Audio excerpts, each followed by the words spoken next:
Hello friends, नमस्कार। हर हर महादेव, जय श्री महाकाल। मैं एस्ट्रो राजा सरस्वती पांडे आपका अपने चैनल में स्वागत करता हूं। महत्वपूर्ण उपायों की श्रृंखला में आज हम एक बहुत ही महत्वपूर्ण और गंभीर विषय पर बात करने जा रहे हैं, जिसके संबंध में आज के समय में ज़्यादातर व्यक्ति पीड़ित हैं। बहुत से लोग तो पीड़ित हैं जिन्हें कुछ समझ में नहीं आता है कि इसका क्या उपचार करें, चूँकि वो उन्हें डॉक्टर के पास भी जाने में दिक्कत महसूस होती है और उनके पास कोई विकल्प नहीं होता इस समस्या के समाधान का। वो उसका कोई आसान सा विकल्प ढूंढते हैं जो शायद अस्थाई उपाय नहीं होता है उनका।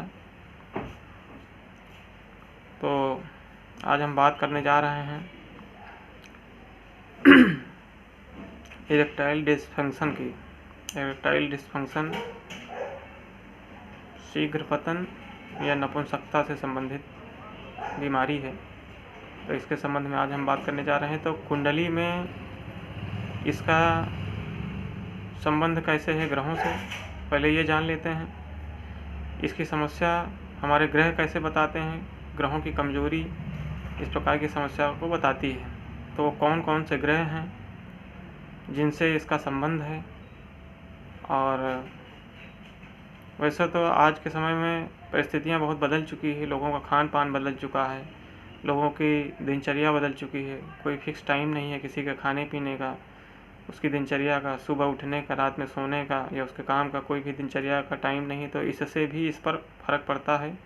लेकिन फिर भी सबसे अधिक आपके ग्रहों से जो संबंध बनता है वो हम बताने जा रहे हैं।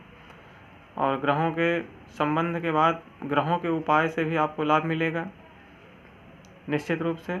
और दूसरी बात यह है कि हम आपको एक महत्वपूर्ण उपाय बताएंगे जिसे करके भी आप बहुत अच्छा लाभ महसूस करेंगे और निश्चित रूप से आपको लाभ होगा आप अगर इस प्रयोग को करेंगे तो कुंडली में ग्रहों का संबंध जब भी देखेंगे तो कालपुरुष की कुंडली में हमारी अष्टम भाव गुप्त भाव होता है। और इसका संबंध चूँकि कमर से नीचे और जंघा के ऊपर का स्थान, यानी कि हमारा जो ये स्थान होता है गुप्त अंग का, गुप्तांगों का, ये स्थान हमारा यहाँ पर वृश्चिक राशि आती है अष्टम भाव में।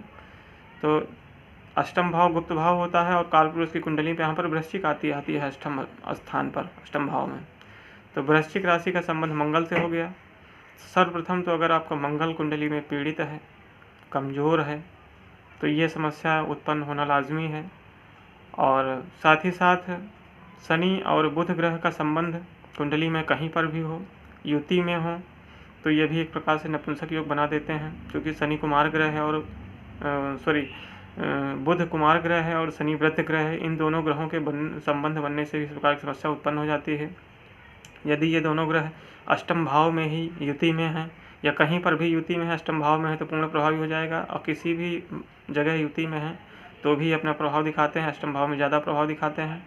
या इन दोनों ग्रहों के दृष्टि अष्टम भाव पर पड़ जाए तो भी इस प्रकार की दिक्कत हो जाती है।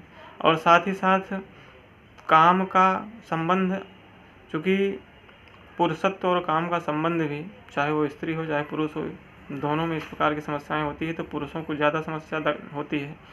तो काम का संबंध शुक्र ग्रह से है। चूँकि आपका शुक्र अगर कमज़ोर है तो भी इस प्रकार की दिक्कत उत्पन्न हो जाती है। शुक्र का संबंध ही काम से है, भोग से है।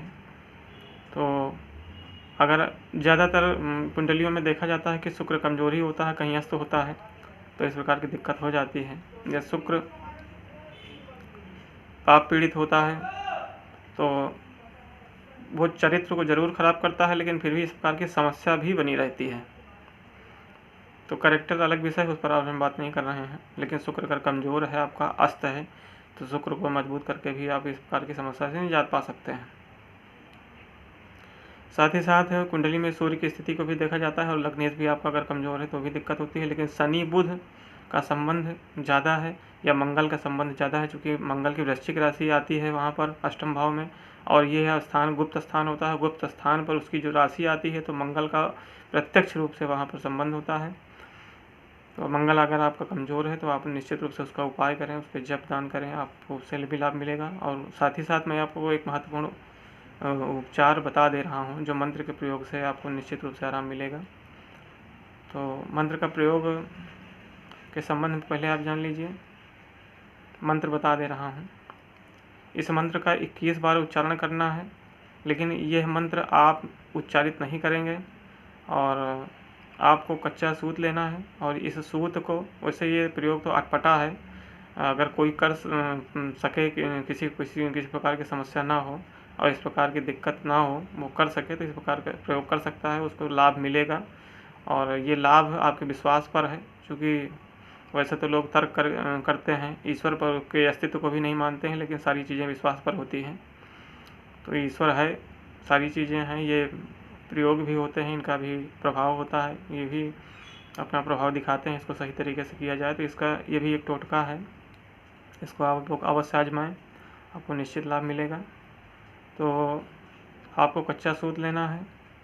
सूत को किसी कुमारी कन्या से, कुमारी कन्या का मतलब वो अपनी स्वयं की कन्या नहीं होनी चाहिए, वो कोई अन्य हो, उससे आपको मंत्र बता दे रहे हैं, उस मंत्र से उस सूत को 21 बार अपमंत्रित करवाना है।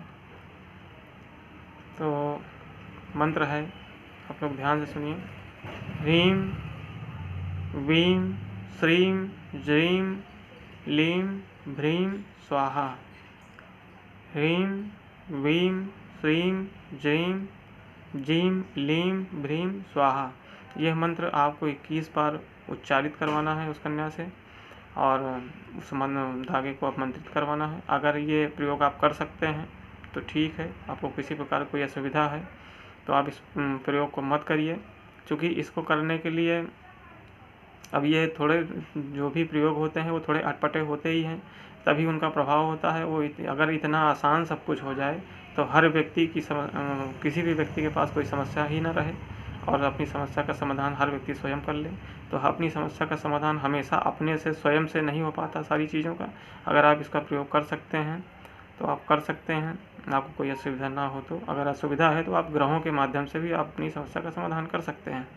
लेकिन अगर आप इसका प्रयोग करते हैं, या किसी भी रविवार या मंगलवार को आपको इसका प्रयोग करना है, वो कन्या इस मंत्र से 21 बार उस धागे को अपमंत्रित कर देगी। फिर आप स्वयं आप उसको अपने कमर में बांध लीजिए। बांधने के पहले आपको 7 बार स्वयं इस मंत्र से आपको अपमंत्रित करना है उस धागे को, निश्चित रूप से आराम मिलेगा आपको। और एक उपाय मैं और आपको बताया था, बरगद का दूध आपको बासी मुँह सुबह, यानी कि बिना कुछ खाए पिए ब्रश करके जाना है, बतासे में उसका दूध निकाल के यूज करना है, 2-3 बतासा कम से कम। तो उससे भी आपके फुर्सत में वृद्धि होती है और इस प्रकार की समस्या समाप्त हो जाता है। इस प्रकार की कोई समस्याएं नहीं उत्पन्न होती हैं।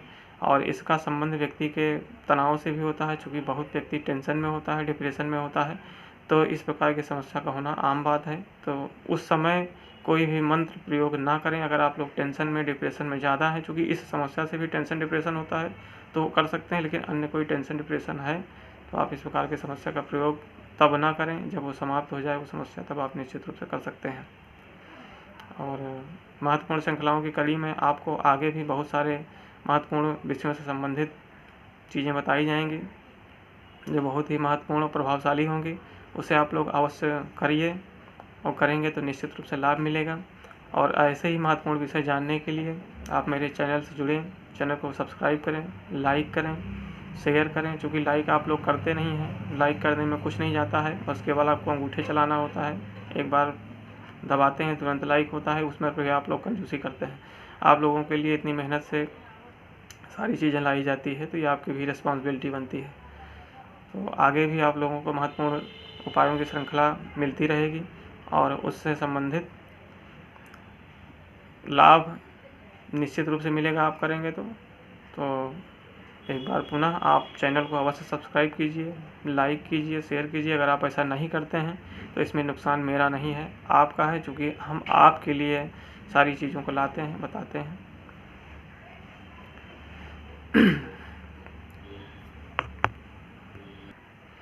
और ये वीडियो आप अपने जो व्यक्ति ज़्यादा पीड़ित हैं उन्हें भी आप शेयर अवश्य करें और उनसे भी चैनल को सब्सक्राइब करने के लिए अवश्य कहें। हर हर महादेव, जय श्री महाकाल।